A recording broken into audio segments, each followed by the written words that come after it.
Hey there, this is the tutorial video for Wheat Fields, my embroidery pattern. If you're watching this, you may have purchased the PDF through my Etsy shop, or you can just follow along if you haven't and enjoy the project.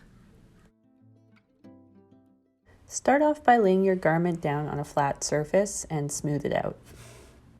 If you printed the pattern onto the sulky paper, cut it out like so, and then peel off the top sticker portion. Do this slowly as you don't want the sticker to fold down onto itself. Carefully select where you'd like to stick down the pattern. Try to make sure your fabric is smooth underneath, and then press down the sticker. Use your fingers to carefully go over all of the edges, making sure they are sticking down to the fabric as best as possible. Throughout the project, you'll have to go back and stick down the sticker a few times as it tends to pop up.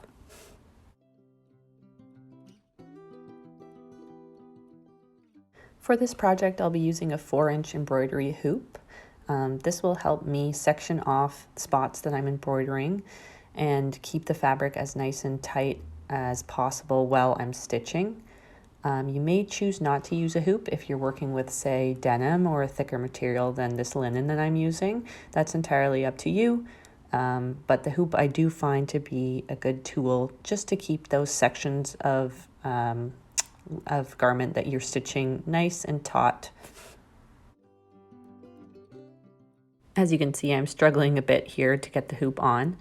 I just had to make sure that the outer ring was loose enough to fit over top of that inner ring. And once it's secured, I'm going to tighten it like so. And then I will go around the outside, pulling the fabric tight. And as you can see, the sticker has bumped up a little bit, so smoothing it out is definitely something you'll need to do every time you adjust the hoop. So now we can start our stitching. I'm using a DMC size 5 needle. The first floss color we're using is DMC 3011. I'm using 2 strands of that floss, which I've doubled over, and now I'll tie a double knot.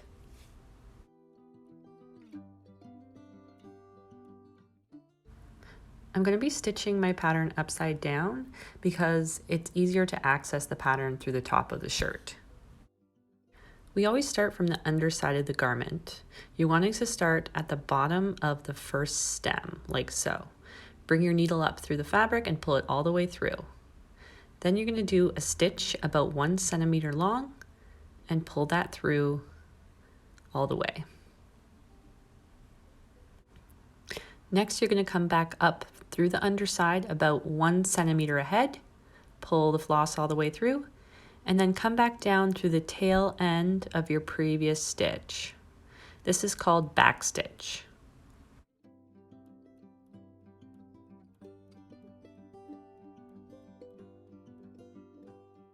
You're going to continue to use back stitch to fill in the entire stem of this first plant.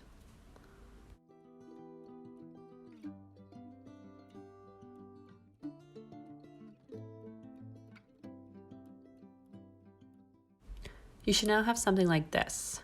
On the back side, when you start to run out of floss, you should trim it about this length so that you have enough room to tie a secure double knot on the back side. Once you've tied your double knot, you'll trim away any excess floss, and this way your stitches are secured. Moving on to the leaves, you're going to be using the exact same amount of floss and color. Go through the bottom or the underside of the garment and go to the top of one of the leaves at the bottom. You're going to pull all the way through, and then you're going to do a stitch that's about half of the length of the leaf and pull the floss through. Next, you're going to pop up through the fabric on one side of that stitch. It doesn't matter which side. You're going to pull your needle all the way through and repeat a very similar stitch that just ever so slightly crosses over the end of your previous stitch. You're going to repeat that exact same thing on the other side now. So coming up through the fabric and just ever so slightly crossing over at the bottom. This is called fishbone stitch. And you're just going to continue to do that, switching from side to side until you've filled up the entire shape of the leaf. Because these leaves are pretty small, you probably are only going to do it once more.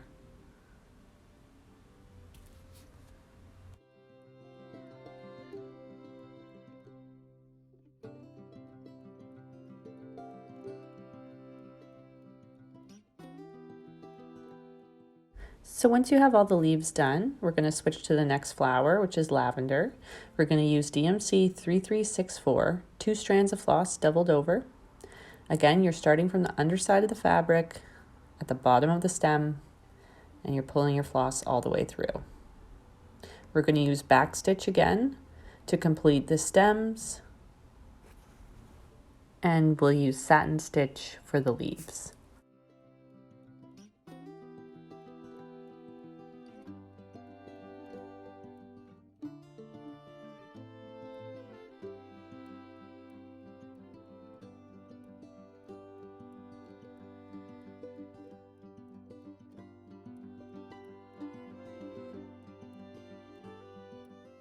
So once you finish with the stems, you're going to be moving on to the leaves.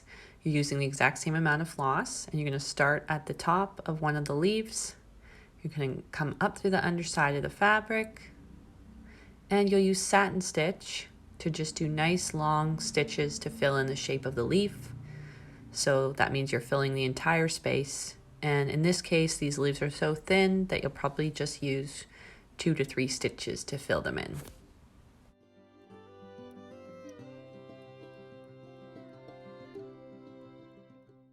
Once you're finished with the stems and leaves, we're going to move on to the flower part. For this, we're using DMC 153. You'll use 3 strands of floss doubled over for this one. We're starting on the underside of the fabric at one of the bottom flowers. You're going to come up and you'll use satin stitch to just fill in these little V shapes and work your way up the whole flower.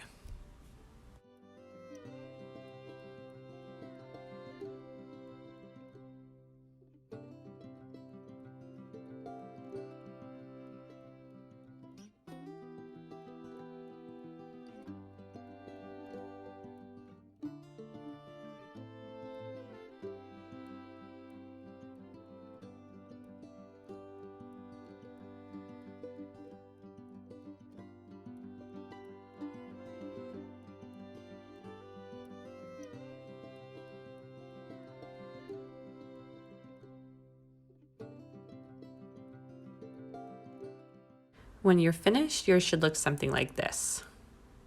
I'm now ready to move on to my next flower, but I need to reposition my hoop so that the whole flower is inside the stitching area.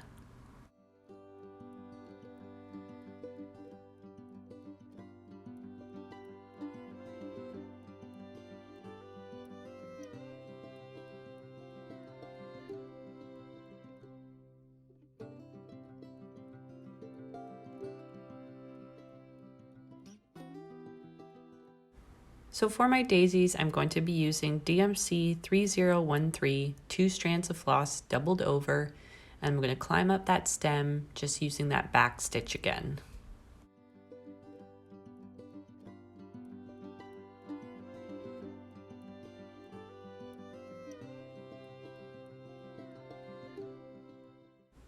Once I'm finished the stem, I'm going to fill in the leaves using fishbone stitch, which is that same process that we used for our very first plant.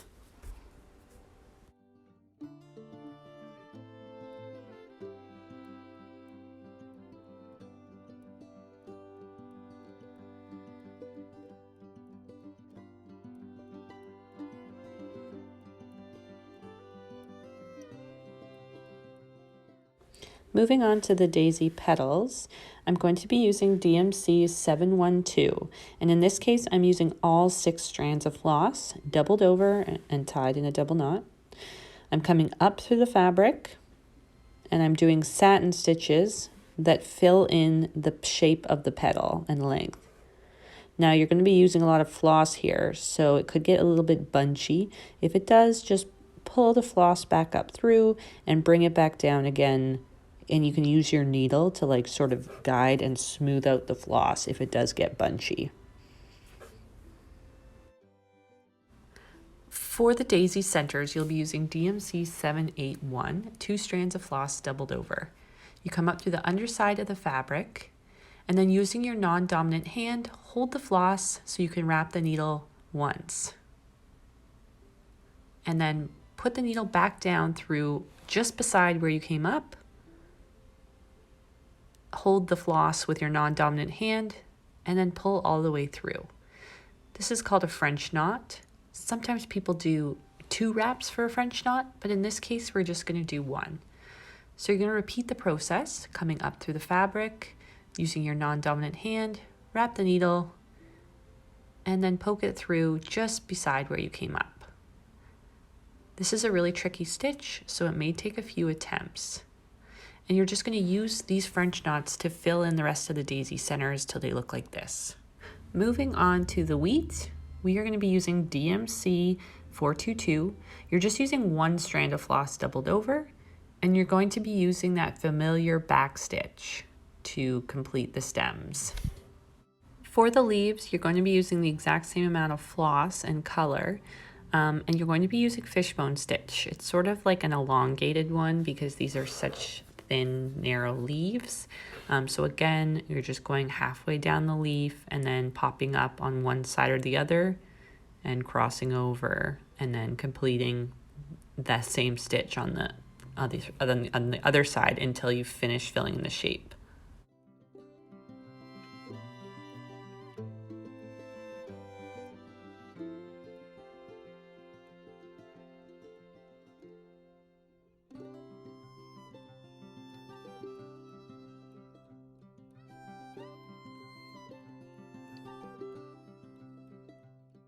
So for the tops of the wheat, you're going to be using DMC 422 still, but you'll use 6 strands of floss doubled over. You're going to be coming up through the fabric, and you're just filling in these little sections using satin stitch.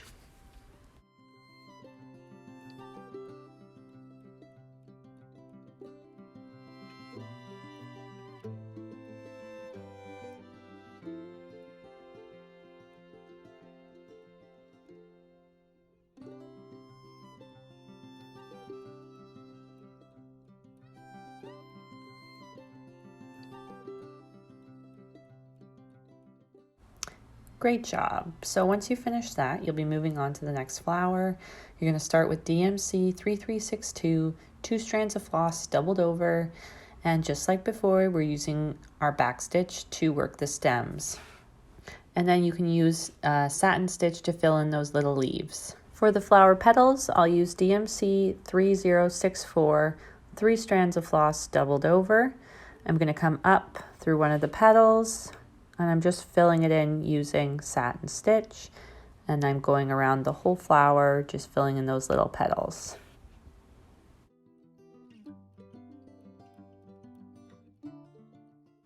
And to fill in the centers of those flowers, I'll be using DMC 08, 2 strands of floss doubled over, and I'll just do 1 French knot, just wrap once, in the center of each one of those flowers. So for the next plant, we're just going to repeat the exact same process as we used for the first one. So moving on to the Snapdragon, we are going to be using DMC 3364, 2 strands of floss doubled over, and we'll be using that to fill in these tiny little leaves that poke out, and we'll just use satin stitch. It'll only take about 2 to 3 stitches to fill them in. Once you've done that, we're going to be using DMC 160, 3 strands doubled over, and we're going to be using satin stitch and just making those little V shapes that follow the pattern. And we're going to do these until we're about halfway up the actual Snapdragon.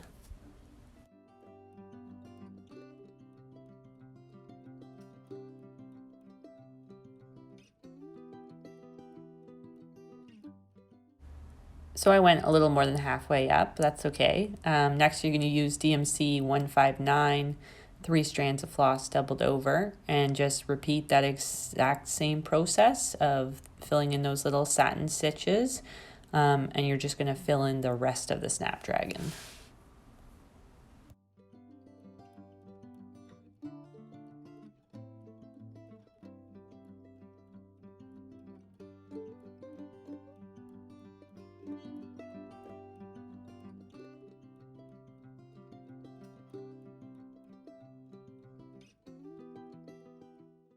Okay, great job. So next we have another wheat. So again, repeating the same process as we did for the first one. And after the wheat, we're moving on to another lavender, which is the exact same process as our first one. Okay, so for this next plant, we'll use DMC 500, which is a really dark green, 2 strands of floss doubled over. And for this one, it's backstitch to do the stems and filling in those little tiny baby leaves with our satin stitch.